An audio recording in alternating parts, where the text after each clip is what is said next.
అమరావతి దేవతలు నడయాడిన పుణ్యభూమి.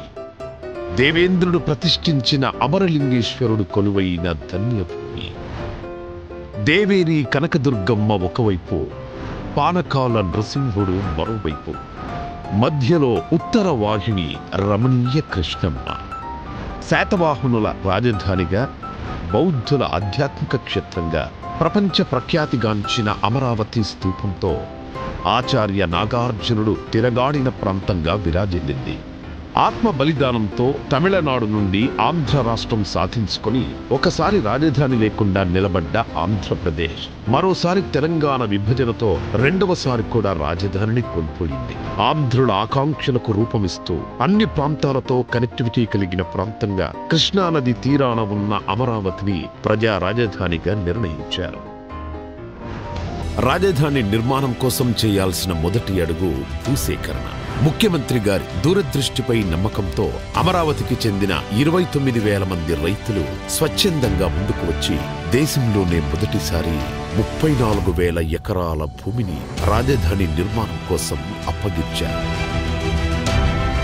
దేశవ్యాప్తంగా పవిత్ర ప్రాంతాల నుండి తీసుకొచ్చిన మట్టి, పుణ్య నదుల నుండి సేకరించిన నీటితో ప్రధానమంత్రి నరేంద్ర మోడీ గారి చేతుల మీదుగా ముఖ్యమంత్రి చంద్రబాబు గారి విజన్కు పునాది పడింది.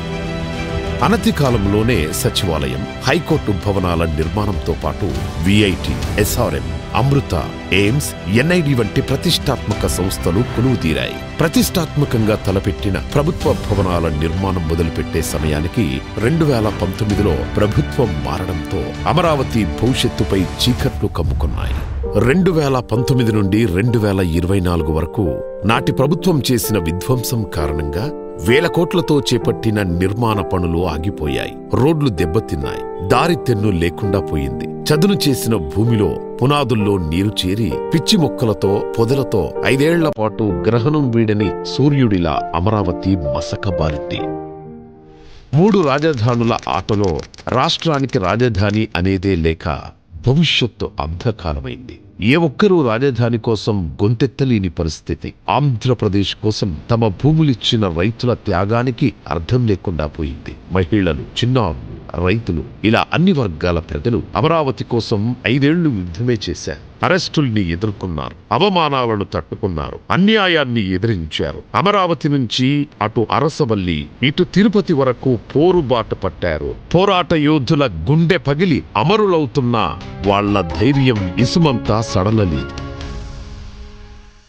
2024 రాష్ట్ర ప్రజల దీవెనలతో ఎన్డీఏ అఖండ విజయం సాధించి అధికారంలోకి రావడంతో చీకట్లను చీల్చుకుంటూ వచ్చిన సూర్యుడిలా అమరావతి తన పేరు సార్థకం చేసుకుంటూ పునరుజ్జీవం పొందింది.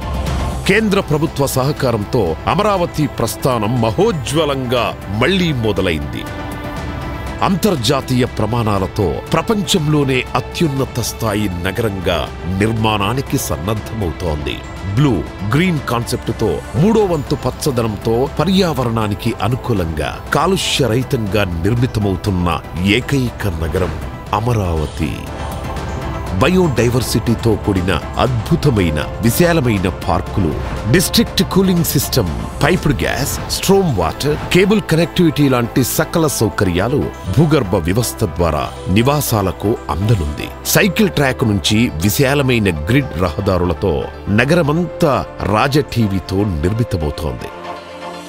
నేచురల్ వెంటిలేషన్ తో legislature, high court, land mark institutions తో భవిష్యత్ తరాలకు భూమిలో స్వర్గంలా విలసిల్లనుంది. ఒక స్మార్ట్ సిటీగా, భావి క్వాంటమ్ వ్యాలీగా ఈ నవనగరం ఆవిష్కృతమవుతుంది. అమరావతి కేవలం నగరం కాదు, 5 కోట్ల మంది భవిష్యత్తుకు భద్రతగా నిలుస్తూ ఆర్థిక భరోసానిచ్చే స్వయం ఆధారిత కల్పవృక్షం. రాష్ట్ర నలుమూలల నుంచి ఉద్యోగం, ఉపాధి కోసం పొట్టచేతబట్టుకొని వచ్చే ప్రతి ఒక్కరికి అక్షయ పాత్ర కానుంది మన అమరావతి.